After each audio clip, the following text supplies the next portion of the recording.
اور بعض کہتے ہیں بنیامین کو روکنے کے لیے جو حیلہ اختیار کرنا تھا اس سے بھی انہیں آگاہ کر دیا تھا تاکہ وہ پریشان نہ ہو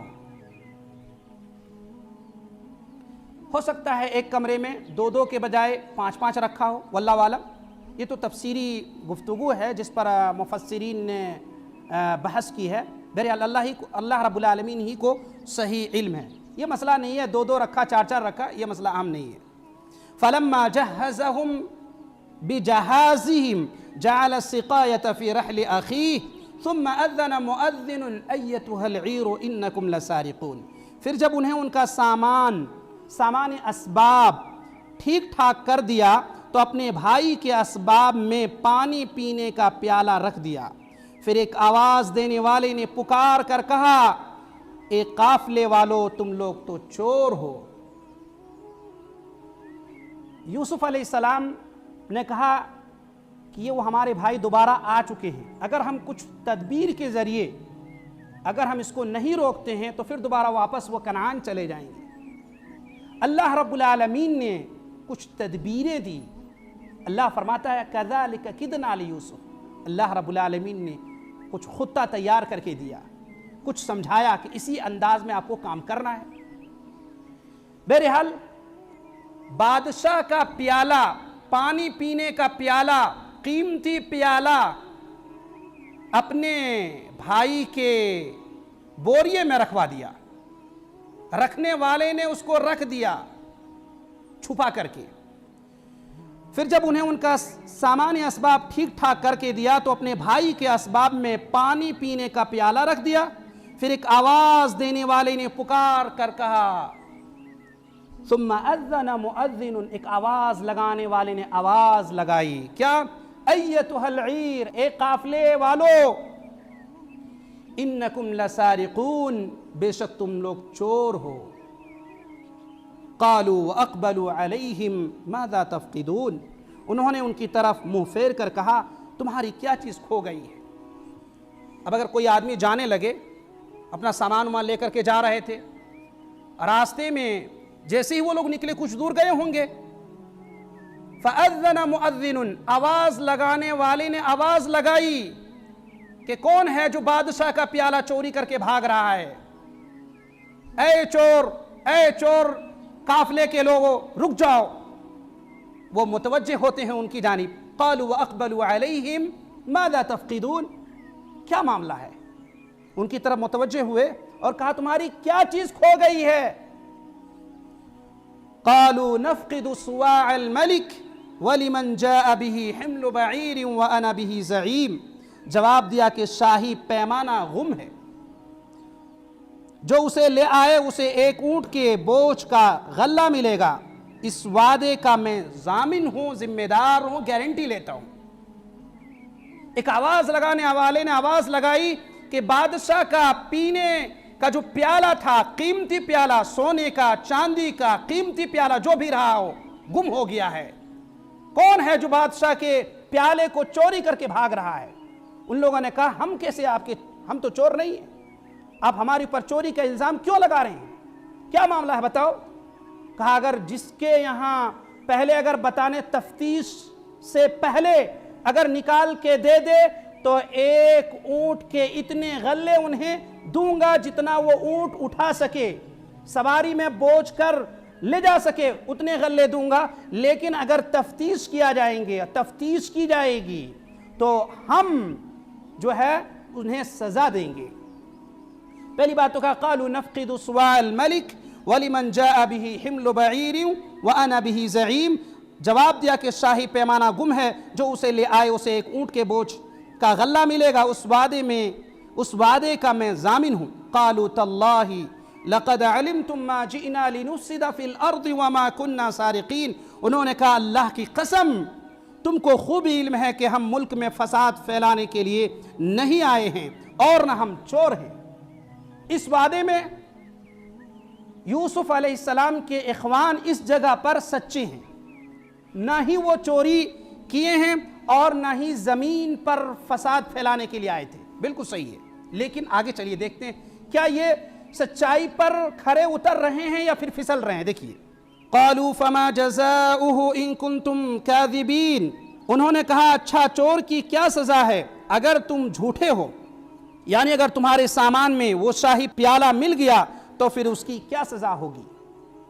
ایسا بھی ہوتا ہے، لوگ مقرر کرتے ہیں کہ اگر تم نے چوری نہیں کی ہے تو ٹھیک ہے، کوئی مسئلہ نہیں، اگر تمہارے یہاں سے وہ سامان مل جائے گا تو پھر تم کیا اس کے ذمہ دار ہو، تم کیا بھرو گے، اس کی کس طرح کی بھرپائی کرو گے۔ قالوا جزاؤه من وجد في رحله فهو جزاؤه كذلك نجزي الظالمین، جواب دیا کہ اس کی سزا یہی ہے جس کے اسباب میں سے پایا جائے وہی اس کا بدلہ ہے، ہم تو ایسے ظالموں کو یہی سزا دیا کرتے ہیں۔ کہا اگر ہم تفتیش کریں گے، چیک کریں گے، سب کے بوریوں میں چیک کرنا شروع کریں گے، اور جن کے یہاں بادشاہ کا پیالہ مل گیا انہیں بہت کڑی سزا ملے گی، جو یہاں کا قانون ہے اسے تسلیم کرنا ہوگا۔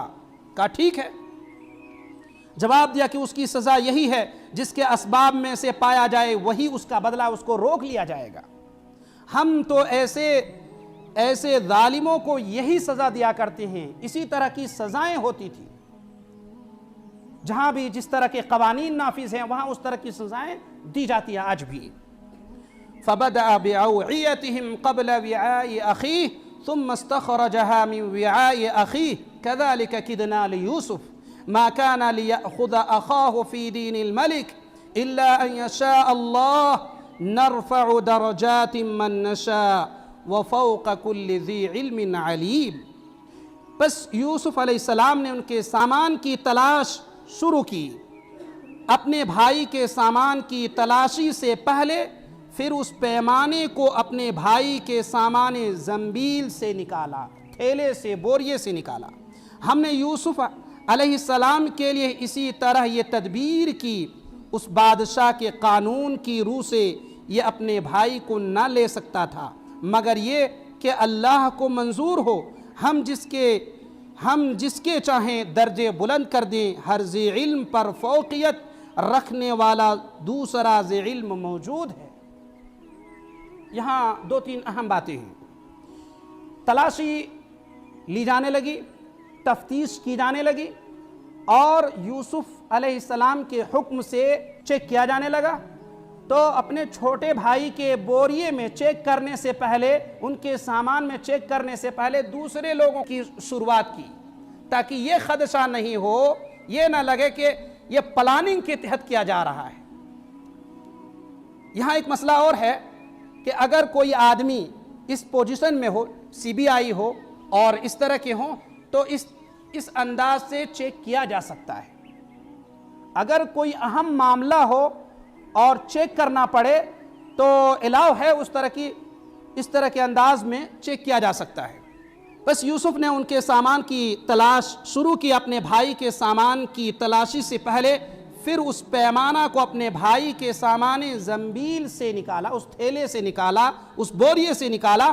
ہم نے یوسف کے لیے اسی طرح یہ تدبیر کی۔ اللہ فرماتا ہے ہم نے یہ خطہ تیار کر کے ان کو دیا، ہم نے یہ تدبیر کر کے دیا، ہم نے ان کے لیے آسانیاں فرما دیا، ہم نے ان کے لیے سبیل کو، راستے کو ہموار کر دیا کہ اسی طرح کو کرنا ہے۔ یوسف علیہ السلام اسی طرح حکم دیے کہ اسی طرح سے کام کرو۔ اس بادشاہ کے قانون کی روح سے یہ اپنے بھائی کو نہ لے سکتا تھا۔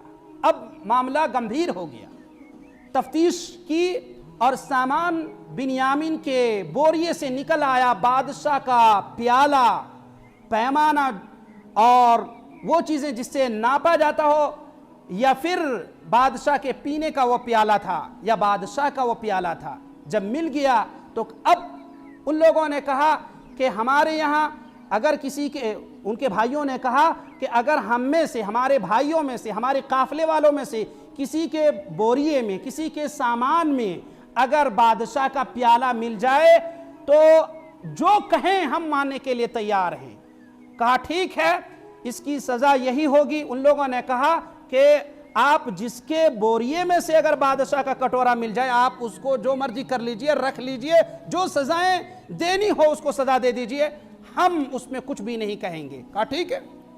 دیکھا کہ بنیامین کے سامان میں بادشاہ کا پیالہ مل گیا۔ اللہ فرماتا ہے کہ ہم نے یہی طریقہ یوسف علیہ السلام کو بتلایا تھا کہ اسی طریقے سے کام کرنا ہے۔ اس بادشاہ کے قانون کی روح سے یہ اپنے بھائی کو نہ لے سکتا تھا مگر یہ کہ اللہ کو منظور ہو۔ ہم جس کے چاہیں درجے بلند کر دیں، ہر ذی علم پر فوقیت رکھنے والا دوسرا ذی علم موجود ہے۔ یہاں ایک اہم مسئلہ ہے۔ اللہ رب العالمین فرماتا ہے ہم جس کے درجے بلند کرنا چاہیں کر سکتے ہیں، اس کے لیے کوئی ضروری نہیں ہو کہ بہت ہی پروسیس سے گزرے۔ اللہ رب العالمین جس کو اپنا مقام دینا چاہے، اللہ رب العالمین جس کو عظیم مقام پر فائز کرنا چاہے، اس کے لیے ضروری نہیں کہ ہر پروسیس سے وہ گزرے۔ اللہ فرماتا ہے ہم جسے چاہیں عظیم مقام دے سکتے ہیں۔ پتہ یہ چلا اللہ رب العالمین جسے چاہے دنیا میں بھی عظیم مقام اور مرتبے پر فائز کر سکتا ہے۔ اور پھر یہاں ایک مسئلہ اور بتلایا ہے، نرفع درجات من نشاء وفوق كل ذی علم علیم۔ ہر علم والے کے اوپر ایک علم والا موجود ہے۔ کوئی بھی آدمی یہ خام خیالی میں نہ رہے کہ بس بھائی سب سے بڑا عالم تو اس علاقے کا میں ہی ہوں، قرآن و حدیث کا علم رکھنے والا سب سے بڑا عالم تو میں ہی ہوں، اپنے اس علاقے میں اپنے علاوہ نعوذ باللہ کسی کو نہیں دیکھتا ہوں، تو یہ ان کی وہم ہے، خام خیالی ہے، یہ غلط راستے پہ جا رہا ہے۔ کیونکہ اللہ فرماتا ہے ہر علم والے کے اوپر ایک بڑا علم والا موجود ہے، کوئی بھی دعویٰ نہیں کر سکتا ہے۔ اسی لیے کوئی آدمی یہ دعویٰ نہ کرے، یہ ان کی بھول ہے کہ یہ کہے کہ ہم سب سے عظیم ہیں، ہم سب سے اوپر ہیں، ہم سب سے ماہر ہیں۔ نہیں، اللہ کو یہ پسند نہیں ہے۔ اللہ رب العالمین نے اس کائنات کو اس انداز سے بنایا ہے کہ یہاں ہر علم والے ایک دوسرے کے اوپر فوقیت رکھتا ہے، مقام اور مرتبہ رکھتا ہے۔ ایک سے ایک پڑھے لکھے لوگ ہیں، اپنے اپنے فن میں ماہر ہیں۔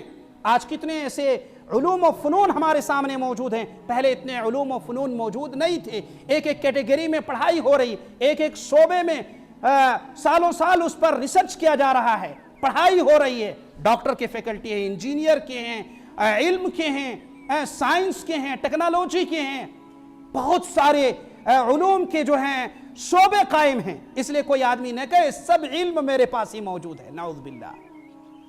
آپ کو معلوم ہے اللہ کے نبی صلی اللہ علیہ وسلم کے زمانے میں ایک واقعہ پیش آیا۔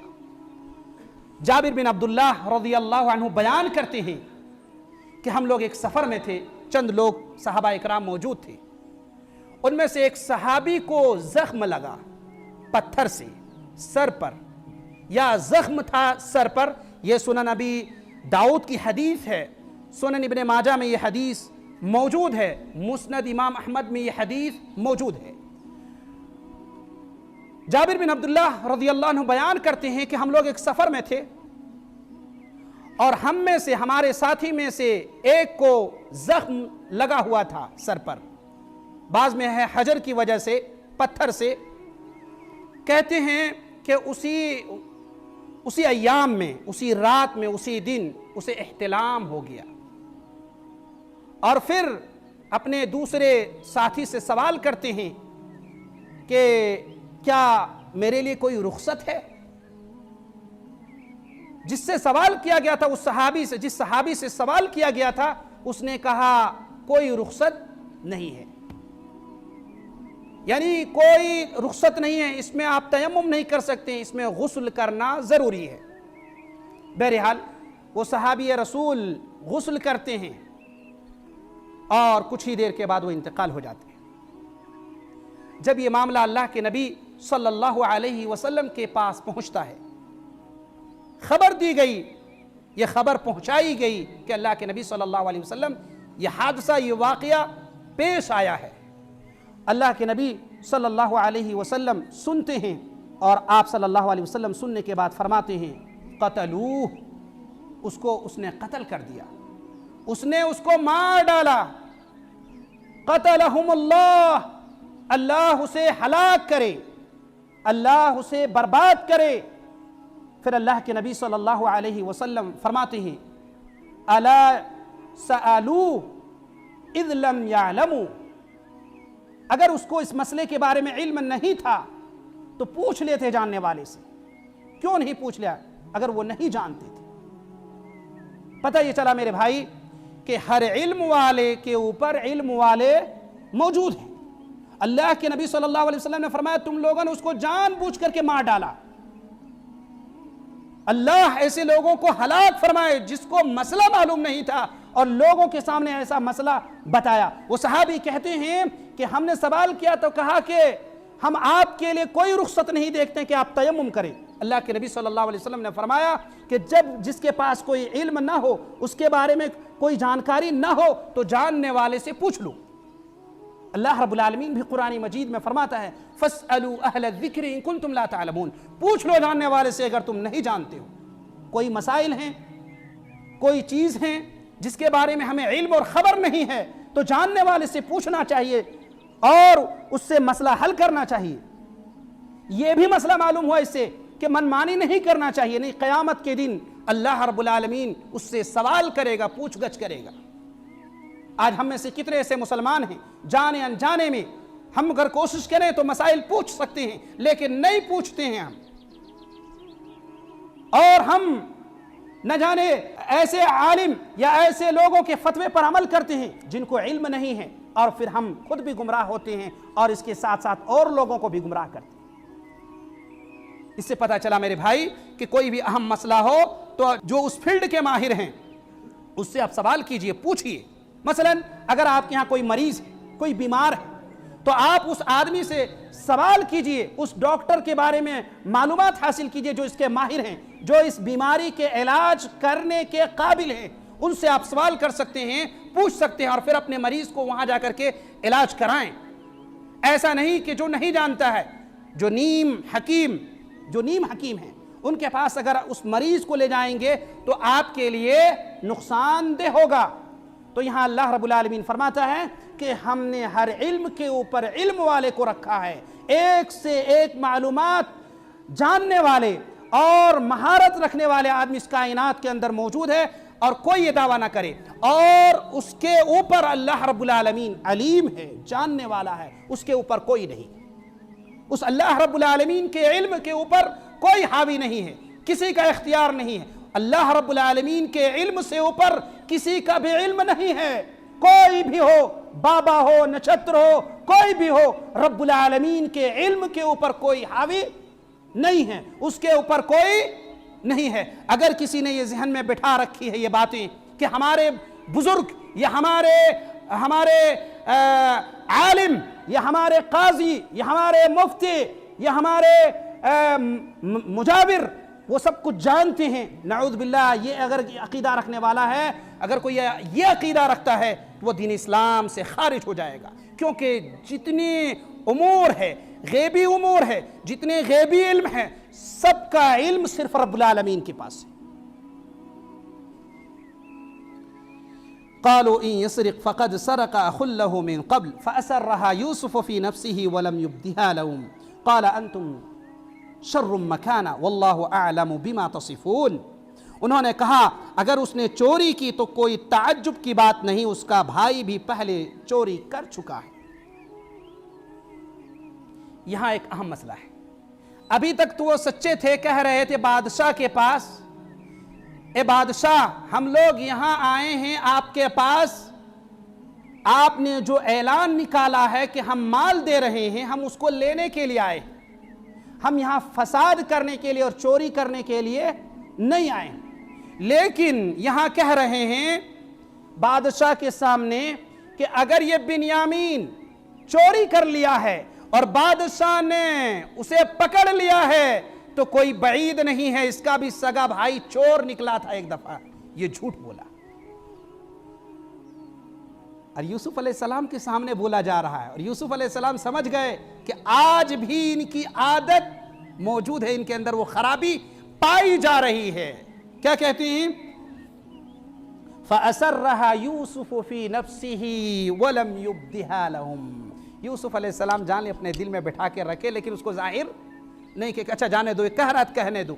کہ ایک تو کہہ رہے کہ یہ بنیامین اور یوسف علیہ السلام سگے تھے, اور بنیامین کے جھولے سے, بوریے سے بادشاہ کا پیالہ نکلا تو کہتے ہیں بادشاہ اگر اس نے چوری کی ہے تو اس کا جو بھائی ہے یوسف یہ بھی چوری کر چکا ہے۔ تو یوسف علیہ السلام کہا کہ ابھی اس کو جواب نہیں دینا ہے۔ فَأَسَرَّهَا يُوسُفُ فِي نَفْسِهِ وَلَمْ يُبْدِهَا قَالَ أَنْتُمْ شَرٌّ مَكَانًا، یوسف علیہ السلام نے کہا تم ابھی غلط جگہ پہ ہو، ابھی تم کیا کہا؟ یوسف علیہ السلام نے اس بات کو اپنے دل میں رکھ لیا اور ان کے سامنے بالکل ظاہر نہ کیا، کہا تم بدتر جگہ میں ہو، اب یہاں سے ہٹ نہیں سکتے ہو۔ پہلے ہی دفعہ ان لوگوں نے جب آیا سب مال لے کے گیا، سب کچھ ٹھیک تھا، ابھی جب یوسف علیہ السلام کے سامنے کہہ رہے کہ ان کا بھائی بھی چوری کر چکا تھا، ان کا بھائی بھی چور تھا، اگر یوسف علیہ السلام اگر اس کی جگہ پہ کوئی دوسرے شخص ہوتے تو سب سے پہلے ان کے دونوں ہاتھ پاؤں توڑ دیتے کہ اس پوسٹ میں پہنچنے والا اتنا اوپر آدمی اور پھر اس کو چور کہا جا رہا ہے۔ حالانکہ یوسف علیہ السلام چور نہیں تھے، کہیں بھی قرآن میں اور حدیث میں اس کا ذکر نہیں ہے۔ تہمت اور الزام ان کے بھائیوں نے یوسف علیہ السلام پر لگایا، یہ بھی یاد رکھنا۔ بہت ساری لوگ جو ہے من گڑت روایت اس میں پیش کرنے کی کوشش کرتے ہیں، نہیں، پیغمبر جو ہوتے ہیں، جو رسول ہوتے ہیں، جس کو اللہ رب العالمین اس کو نبی بناتا ہے، ان چیزوں سے باز رکھتا ہے، ان گندی چیزوں سے وہ دور رہتے ہیں، اس لیے ان کے اوپر یہ فٹ کرنا صحیح نہیں ہے۔ قالوا یا ایھا العزیز ان له ابا شیخا کبیرا فخذ احدنا مکانا انا نراک من المحسنین۔ انہوں نے کہا کہ بادشاہ کہتے ہیں کہ اب غلط جگہ پہ ہو، اب یہاں فالتو بات نہیں بات کر سکتے، جو ریل بات ہے، جو صحیح بات ہے وہ بات کیجئے، آپ یہاں سے اب بھاگ نہیں سکتے ہیں، آپ لوگ مجرم ہیں۔ جب دیکھا کہ بادشاہ اب نرمی کرنے والے نہیں ہیں تو کہنے لگے قالوا یا ایھا العزیز، بہت اچھے انداز میں انہوں نے کہا اے عزیز مصر، ان کے والد بہت بڑی عمر کے بالکل بوڑھے شخص ہیں، اے عزیز مصر، بنیامین کے والد جو ہیں وہ بڑی عمر اور بوڑھے شخص ہیں، آپ ان پر کم سے کم رحم کیجئے۔ اب جب دیکھا کہ بادشاہ مضبوطی سے پکڑ لیں، کیا کہا؟ قال انتم شر مکانا، اب اس وقت تم غلط جگہ پہ کھڑے ہو، تمہارا روٹ غلط ہے، اب یہاں سے بھاگ نہیں سکتے، اب یہاں تمہیں سزائیں ملے گی، ہم نے تم کو مضبوطی سے تھام لیا اس بنیاد پر جو اللہ نے مجھے تعلیم دی تھی، ہم نے اس تعلیم کی بنیاد پر اور اللہ رب العالمین کے سکھلائے ہوئے طریقے پر تم اس جگہ پہ اب پہنچ چکے ہو، اب کوئی بھاگ نہیں سکتے۔ پھر کہتے ہیں قالوا یا ایھا العزیز ان له ابا شیخا کبیرا فخذ احدنا مکانا انا نراک من المحسنین۔ ان لوگوں نے کہا اے بادشاہ، اے عزیز مصر، آپ اس کے بدلے ہم میں سے کسی کو لے لیجئے، ہم لوگ ابھی 11 بھائی آئے ہوئے ہیں، بنیامین کی جگہ پر آپ دوسرے بھائی کو لے لیجئے، کیونکہ ہم لوگوں نے اپنے ایک بھائی کو کھویا ہے، ابھی ہم یہاں سے واپس جب کنعان جائیں گے اور یعقوب علیہ السلام ہم سے سوال کرے گا، پوچھے گا کہ بنیامین کو کدھر رکھ کے آئے ہو، تو پھر اپنے باپ کے سامنے ہم اپنا چہرہ دکھانے کے لائق نہیں ہوں گے، ہم ذلیل و رسوا ہوں گے، اور پھر ہمارے پاس کوئی آپشن نہیں ہوگا۔ اور ہم نے اسی طرح سے یوسف کے بارے میں بھی بیان کیا تھا، اور جھوٹ موٹ لگا کر کے ہم لوگ اس دن بچ گئے تھے، لیکن آج نہیں بچ سکتے ہیں۔ انا نراک من المحسنین، ہم آپ کو دیکھتے ہیں کہ احسان کرنے والے ہیں، آپ احسان کر رہے ہیں، آپ اتنے مال بھر بھر کے سب کو دیتے ہیں، آپ ہمارے اوپر رحم فرمائیے۔ قال معاذ اللہ ان ناخذ الا من وجدنا متاعنا عنده انا اذا لظالمون۔ یوسف علیہ السلام نے کہا کہ ہم نے جس کے پاس اپنی چیز پائی ہے اس کے سوا دوسرے کی گرفتاری کرنے سے اللہ کی پناہ چاہتے ہیں۔ معاذ اللہ، اللہ کی پناہ، میں یہ کام کر ہی نہیں سکتا کہ چور اور مجرم کوئی اور ہو اور بغیر مجرم جو معصوم ہیں ہم اس کو مجرم بنا دیں، یہ ہمارے دستور میں، یہ ہمارے قوانین میں موجود نہیں ہے۔ جس نے چوری کی ہے انہیں ہی سزا ملے گی، بنیامین کے جھولے سے یہ سامان نکلا ہے وہی سزا پائیں گے، ہم دوسرے کو سزا نہیں دے سکتے۔ قال معاذ اللہ ان ناخذ الا من وجدنا متاعنا عندہ انا اذا لظالمون، ایسا کرنے سے تو ہم یقیناً ناانصافی کرنے والے ہو جائیں۔ یہ بھی یاد رکھیے، آج بہت سارے لوگ ہیں، جرم کوئی اور کرتا ہے، سزائیں ان کی اولاد پاتی ہیں، ان کے گھر بلڈوزر چلا دیے جاتے ہیں، انہیں سزائیں دی جاتی ہیں، پورے خاندان کو سزائیں دی جاتی ہیں۔ یہ کیسا قانون؟ جرم کسی نے کیا ہے تو سزا بھی انہی کو ملنی چاہیے۔ اگر مجرم وہ نہیں ہے تو پھر کس بنیاد پہ اسے سزا دی جا رہی ہے؟ کہا ایسا ہم نہیں کر سکتے۔ قال معاذ اللہ ان ناخذ الا من وجدنا متاعنا عنده انا اذا لظالمون، ہم تو بے انصاف والے بادشاہ ہو جائیں گے، ہم ایسا نہیں کر سکتے۔ فلما استيئسوا منه خلصوا نجيا قال كبيرهم ألم تعلموا أن أباكم قد أخذ عليكم موثقا من الله ومن قبل ما فرطتم في يوسف فلن أبرح الأرض حتى يأذن لي أبي أو يحكم الله لي وهو خير الحاكمين۔ جب یہ اس سے مایوس ہو گئے تو تنہائی میں بیٹھ کر مشورہ کرنے لگے۔ ان میں سے جو سب سے بڑا تھا اس نے کہا، تمہیں معلوم نہیں کہ تمہارے والد نے تم سے اللہ کی قسم لے کر پختہ قول و قرار لیا ہے اور اس سے پہلے یوسف کے بارے میں تم کوتاہی کر چکے ہو، پس میں تو اس سرزمین سے نہ ٹلوں گا نہ ہٹوں گا جب تک کہ والد صاحب خود مجھے اجازت نہ دیں یا اللہ تعالیٰ میرے اس معاملے کا فیصلہ کر دے، وہی بہترین فیصلہ کرنے والا ہے۔ ان کے جب دیکھا کہ اب بادشاہ ماننے والے نہیں، سزا انہی کو ملے گی بنیامین کو، تو الگ ہوئے اور کہا اب کیا کرنا چاہیے؟ تو بڑے بھائی نے کہا کہ میں یہاں سے نہیں ہٹوں گا، میں اپنے والد کو کیا منہ دکھاؤں گا؟ اس سے پہلے بھی ہم مجرم ہیں اپنے والد کے، ہم جھوٹ موٹ کے بول کر کے پار ہو گئے، لیکن اب دوبارہ ہم جب کنعان پہنچیں گے یعقوب علیہ السلام ہم سے سوال کریں گے تو ہمارے پاس کوئی جواب نہیں ہوگا، آپ لوگ کو جانا ہے چلے جائیے، میں یہاں سے جانے والا نہیں ہوں۔ وہ وہیں رک گئے۔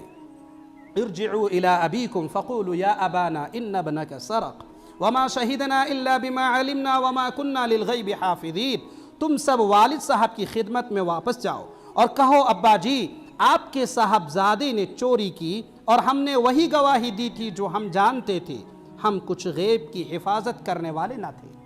یہاں بھی یہ بات صحیح ہے، تم سب والد کی خدمت میں واپس جاؤ۔ بڑے بھائی نے کہا کہ آپ لوگ جاؤ والد صاحب کے پاس اور کہنا کہ بنیامین نے چوری کی اور بادشاہ نے ہم لوگوں سے پوچھا کیا ہونا چاہیے، تو ہم لوگوں نے کہا جس کے یہاں سامان مل جائے آپ اس کو پکڑ لیجئے، ہم کچھ نہیں کہیں گے اس میں، اور ہم نے ایسا ہی کہا اور اتفاق سے بنیامین کے بوریے سے وہ سامان نکل آیا تو بادشاہ نے اسے پکڑ لیا، اب انہیں سزا ملے گی، ہم تو اس میں کچھ نہیں کر سکتے۔ ابا جی آپ کے صاحبزادے نے کہا جاؤ اپنے والد سے کہنا والد صاحب آپ کے بیٹے نے چوری، یہ نہیں کہا میرے بھائی نے چوری کی، دیکھیے جملہ کہا آپ کے ابن ابنک سرق، آپ کے بیٹے نے چوری کی ہے، اور یہاں کا اگر یہ چوری کیے ہیں تو اس کا بھائی بھی چور تھا، نعوذ باللہ۔ تم سب والد صاحب کی خدمت میں واپس جاؤ اور کہو ابا جی آپ کے صاحبزادے نے چوری کی اور ہم نے وہی گواہی دی تھی جو ہم جانتے تھے، ہم کچھ غیب کی حفاظت کرنے والے نہ تھے۔ وَاسْأَلِ الْقَرْيَةَ الَّتِي كُنَّا فِيهَا وَالْعِيرَ الَّتِي أَقْبَلْنَا فِيهَا وَإِنَّا لَصَادِقُونَ۔ آپ اس شہر کے لوگوں سے دریافت فرما لیں جہاں ہم تھے اور اس قافلہ سے بھی پوچھ لیں جس کے ساتھ ہم آئے ہیں، اور یقیناً ہم بالکل سچے ہیں۔ القریہ سے مراد مصر ہے جہاں وہ غلہ لینے گئے تھے، مطلب اہل مصر ہیں۔ اسی طرح والعیر سے مراد اصحاب العیر یعنی اہل قافلہ ہیں۔ آپ مصر جا کر اہل مصر سے اور اس قافلے والوں سے جو ہمارے ساتھ آیا ہے پوچھ لیں کہ ہم جو کچھ بیان کر رہے ہیں وہ سچ ہے، اس میں جھوٹ کی کوئی آمیزش نہیں ہے۔ قال بل سولت لكم انفسكم امرا فصبر جمیل عسى الله ان يأتيني بهم جميعا انه هو العلیم الحکیم۔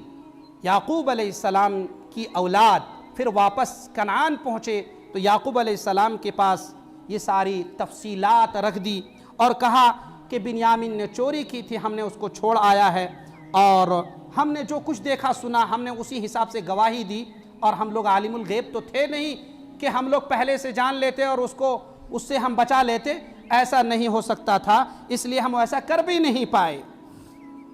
اور اگر آپ کو شک لگتا ہے تو ہمارے ساتھ جو لوگ قافلے والے گئے تھے اور بھی لوگوں سے پوچھ لیجئے، آپ اہل مصر سے پوچھ لیجئے اور وہاں کے لوگوں سے بھی جا کے آپ پوچھ لیجئے۔ یعقوب علیہ السلام نے کہا یہ نہیں بلکہ تم نے اپنی طرف سے بات بنا لی ہے، بس اب صبر ہی بہتر ہے، قریب ہے کہ اللہ تعالیٰ ان سب کو میرے پاس ہی پہنچا دے، وہی علم و حکمت والا ہے۔ یہاں بھی بہت اہم ہے کیونکہ یعقوب علیہ السلام کو اس کے بارے میں علم نہیں تھا کہ ایسا معاملہ وہاں پیش آ چکا ہے، اور اس کے جو صحیح رپورٹ یہ ہے یعقوب علیہ السلام اس سے بے خبر تھے۔ اللہ رب العالمین نے اس کے بارے میں آپ کو نہیں بتلایا تھا، اسی لیے یعقوب علیہ السلام اس کے بارے میں نہیں جانتے تھے۔ کہا اگر پھر ہو سکتا ہے یہ لوگ بات بنا کر کے پیش کر رہے ہوں تو یعقوب علیہ السلام نے کہا قال بل سولت لکم انفسکم امرا، یعقوب علیہ السلام نے کہا یہ تو نہیں بلکہ تم نے اپنی طرف سے بات بنا لی ہے، پس اب صبر ہی بہتر ہے، قریب ہے کہ اللہ تعالیٰ ان سب کو میرے پاس پہنچا دے، وہی علم و حکمت والا ہے۔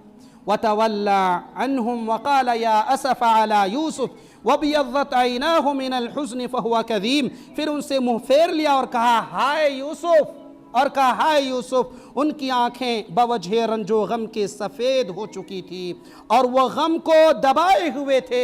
یعقوب علیہ السلام دیکھ رہے ہیں کہ ایک تو یوسف غائب ہو چکے ہیں اور ایک بنیامین کو وہ لوگ وہاں پکڑوا کے واپس آئے ہیں، کیا ہو گیا یہ سب؟ کہتے ہیں وَتَوَلَّى عَنْهُمْ وَقَالَ يَا أَسَفَ عَلَى يُوسُف وَبِيَضَّتْ عَيْنَاهُ مِنَ الْحُزْنِ فَهُوَ كَظِيمٌ، پھر ان سے منہ پھیر لیا اور کہا ہائے یوسف، ان کی آنکھیں بوجہ رنج و غم کے سفید ہو چکی تھیں اور وہ اپنے غم کو دبائے ہوئے تھے۔ قالوا تاللہ تفتأ تذکر یوسف حتی تکون حرضا او تکون من الحالکین، بیٹوں نے کہا واللہ آپ ہمیشہ یوسف کی یاد میں ہی لگے رہیں گے۔ کیا کہا؟ واللہ آپ تفتأ تذکر یوسف حتی تکون حرضا او تکون من الحالکین، بیٹوں نے کہا واللہ آپ ہمیشہ یوسف کی یاد ہی میں لگے رہیں گے یہاں تک کہ گھل جائیں یا ختم ہو جائیں، اور وہ اپنے غم کو دبائے ہوئے تھے۔ اور بیٹوں نے کہا واللہ آپ ہمیشہ یوسف کی یاد میں لگے رہیں گے یہاں تک کہ گھل جائیں یا ختم ہو جائیں۔ قال انما اشکو بثی وحزنی الی اللہ واعلم من اللہ ما لا تعلمون، انہوں نے کہا میں تو اپنی پریشانیوں اور رنج کی فریاد اللہ ہی سے کر رہا ہوں، مجھے اللہ کی طرف سے وہ باتیں معلوم ہیں جو تم نہیں جانتے ہو۔ اس سے مراد یا تو وہ خواب ہے جس کی بابت انہیں یقین تھا کہ اس کی تعبیر ضرور سامنے آئے گی اور وہ یوسف علیہ السلام کو سجدہ کریں گے، یا ان کا یہ یقین تھا کہ یوسف علیہ السلام زندہ موجود ہیں اور اس سے زندگی میں ضرور ملاقات ہوگی۔ میرے بھائی، اس واقعے میں ایک قیمتی سبق ہے کہ کبھی انسان اپنی اولاد کو کھو دیتے ہیں تو بہت روتے ہیں ان کے لیے، کیونکہ وہ ان کے نزدیک بہت اہم ہوتا ہے، وہ قیمتی سرمایہ ہوتے ہیں۔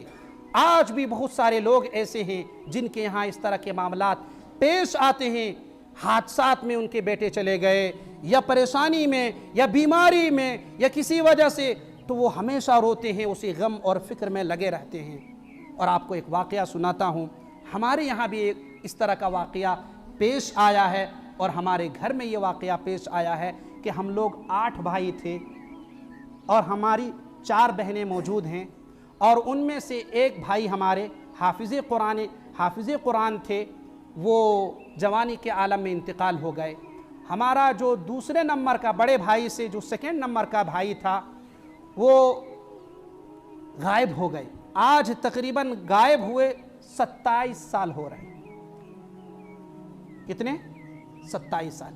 ہمارے والد محترم مولانا محمد یاسین عادل جب اس سورت کو پڑھتے اور اس آیت پر پہنچتے، عَسَى اللَّهُ أَن يَأْتِيَنِي بِهِمْ جَمِيعًا إِنَّهُ هُوَ الْعَلِيمُ الْحَكِيمُ، کہتے کہ شاید کہ اب ہمارا بیٹا واپس آ جائیں گے، لیکن آج اس وقت 27 سال کے قریب ہو گئے کہ واپس نہیں آئے۔ کلکتہ میں گاڑی چلاتے تھے، ٹرک کے ڈرائیور تھے، صوم و صلات کے پابند تھے، الحمدللہ لحیہ داڑھی رکھتے تھے اور بہت اچھے انسان تھے۔ ان کی 4 اولادیں ہیں۔ وہ آئے، وہاں سے سامان لے کر کے آئے اور پھر پٹنہ پہنچے اور پٹنہ میں وہ سامان ٹرک سے اتار کر کے واپس ہونے لگے رات میں عشاء کی نماز پڑھنے کے بعد، پھر عطا پتہ نہیں ملا آج تک۔ اور ہمارے والد صاحب بہت روتے تھے، بہت روتے تھے، والدہ بھی بہت روتی تھی۔ تو وہ جانتے ہیں، وہ گھرانہ، وہ لوگ جانتے ہیں جن کے یہاں یہ پیش آیا۔ ہمارے والد صاحب نے ٹیلی ویژن میں دیا، ریڈیو میں دیا، اخباروں میں دیا، جہاں تک ہو سکتا تھا وہاں تک کوشش کیے، وہاں تک گئے، لیکن ہو سکتا ہے کہ وہی مالک جو گاڑی کے مالک تھے اسی کا یہ کارنامہ ہو۔ اگر وہ زندہ ہیں تو اللہ سے دعا کرتے ہیں کہ اللہ انہیں واپس کر دے، اور اگر وہ دنیا سے چلے گئے ہیں تو اے اللہ تو انہیں جنت الفردوس میں اعلیٰ مقام عطا فرما۔ چھوٹے چھوٹے ان کے بچے تھے، الحمدللہ آج اس وقت بڑے ہو گئے ہیں اور اپنے اپنے کام کاج میں لگے ہوئے ہیں۔ اللہ رب العالمین سے دعا کرتے ہیں کہ بار الہ ہم سب کو اچھے اعمال کرنے کی توفیق عطا فرما، آمین۔ وآخر دعوانا ان الحمدللہ رب العالمین۔